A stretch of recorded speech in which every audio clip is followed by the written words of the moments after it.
Hello, I'm Brooks Thomason today with the National Sports Media Association. I have the honor and the privilege to interview the 2024 California Sportscaster of the Year, Ken Korach. Ken, how are you doing today? I'm doing well, Brooks. Thanks for having me on. Of course, thank you so much. And I want to start off with and just bring you all the way back. You know, you're a very successful man throughout your entire career. But first, how did you get interested in the industry of sports media and sports broadcasting? Well, it's a great question, and I think my interest started when I first heard Vince Scully broadcast the Dodgers game. So I grew up in LA, and then, of course, as you know, the Dodgers moved from Brooklyn in 1958. And in the early days, when I was a kid, if you really wanted to follow the Dodgers, the only way you could do it was primarily on the radio because they televised the 9 games they played in San Francisco. This is back in the early 60s. The only games they televised were those 9 games against the Giants. So every other game, if you really wanted to follow the team, it was on the radio. And I'm not alone in this. There are a million other broadcasters that will say that their biggest influence was Vince Scully. So from the time I can remember, I was always fascinated by broadcasting and especially radio. And I feel lucky to have grown up in Los Angeles, where there were so many iconic broadcasters to listen to and watch. And then my dad was a high school and junior college basketball and baseball coach, and actually was a really good player in his collegiate days. And so I grew up in a sports family. So I had tons of influences when I was younger. And then starting from your first interest, like you spoke about, to then getting your first job in broadcasting to where you are now, can you walk us through that pathway that you went through for your Well, first job now? I can give you the abridged version because I've been around for a long time, but it took me a while to get myself focused. I mean, I graduated from college in December of 1974. And then after that, I worked a variety of jobs because I always, in the back of my mind, I knew that I wanted to pursue broadcasting as a career. But I also knew that when I got into it, there'd be no turning back and that I would have to be fully committed and dedicated to it. And I got my first job in the fall of 1980 at a small station in Northern California, in Petaluma, California. Mhm. And it was a great education because we did everything on that station. I broadcast high school football, basketball, and baseball. I had a disc jockey show. I co-hosted the noon news. We did elections, and I recorded commercials. So it was the best education you could have. And then after that, excuse me, I focused more on sports. Sorry, I got a little frog in my throat. All So good. I focused more on sports and was lucky to kind of take a path that was fairly direct. I started doing minor league baseball, and I started doing Division II basketball.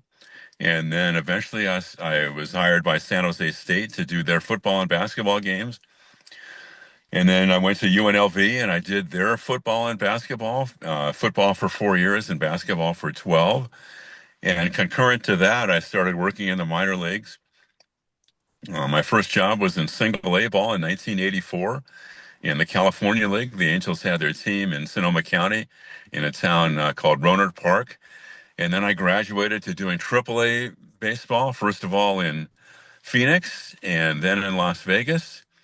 And then I got a big break when I got hired by the White Sox in 1992. So that was my first experience working in Major League Baseball. I was the third member of their broadcast team, and I commuted to wherever they were playing and did that for 4 years. And then I got hired full time by the A's in '96. So that's kind of the abridged version.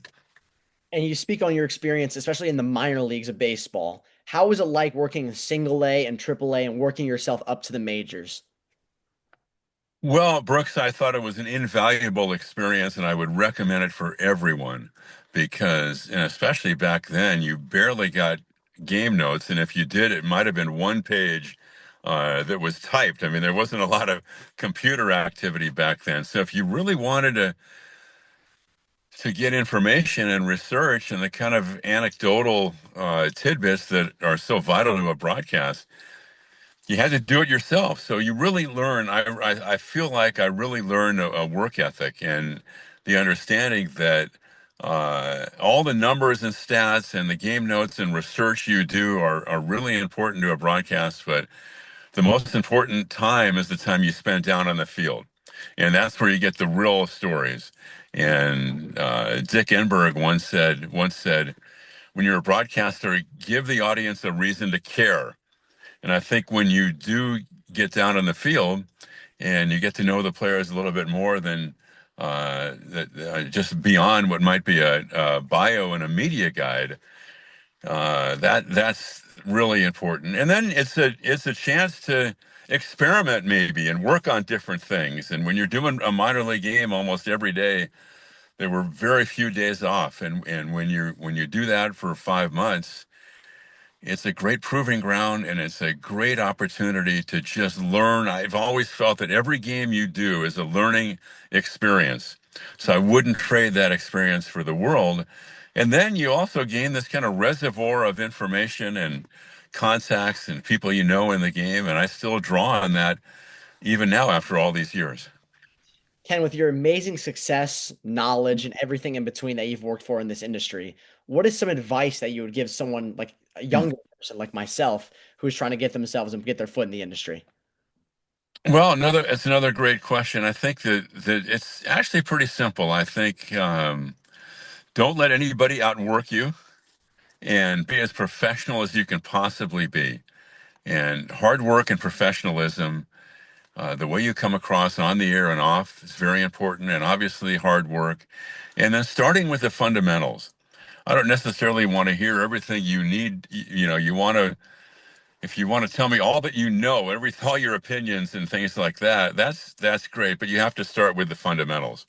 So just understanding the basics and the foundation of doing play by play and start from there, work really hard. I would not be as obsessed with where I'm working than the actual fact that you are working. Because like I said, every game you do is a chance to get better. And then how you carry yourself and the level of your professionalism.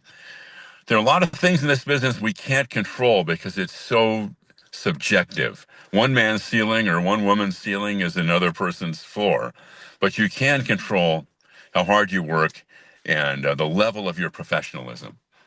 And what would you say with, for again, someone younger like myself and someone that may be listening that's younger, how can they stand out?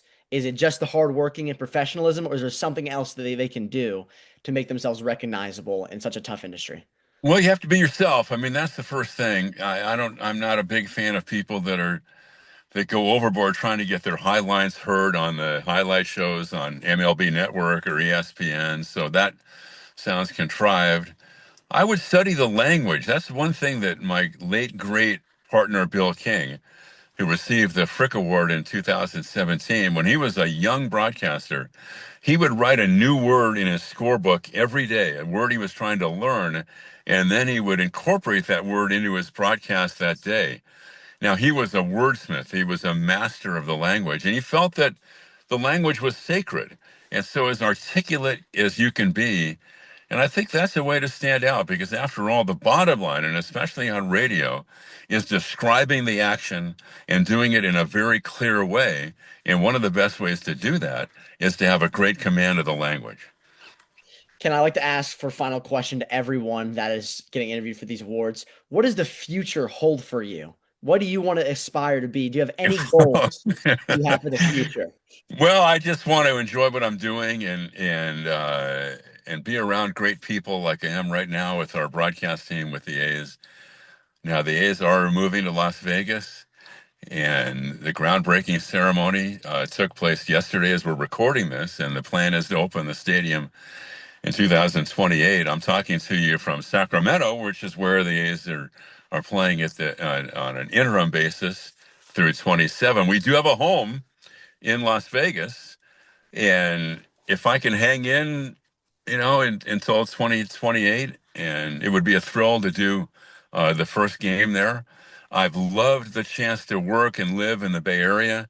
Our daughter was born there. My wife and I got married there, and to actually share this award with my good friend, the great Dwayne Kuiper, the voice of the Giants. So the Bay Area has been a wonderful place for us as well. So, like everyone, it's good health and just try to do the best job I can.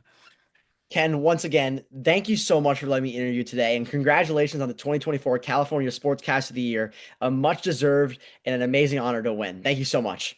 Well, it means a lot, and especially when it comes from your peers. I think that's the best thing about winning this award, and I really appreciate it, Brooks.